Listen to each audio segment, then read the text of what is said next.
అన్నయ్య నీ ఎలక పై నేనని తెలుసును లేవయ్యా.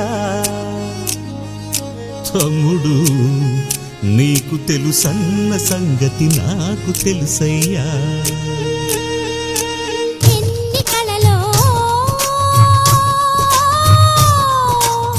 వెంట తెచ్చనంట చూడముచ్చటైన మురిపై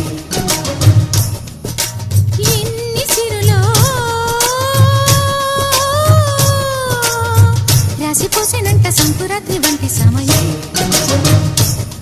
మనసే కోరే అనుబంధాలు తరిచేరే తరతరాల తరగని వరాల గని అని మనింటి మమతని మరి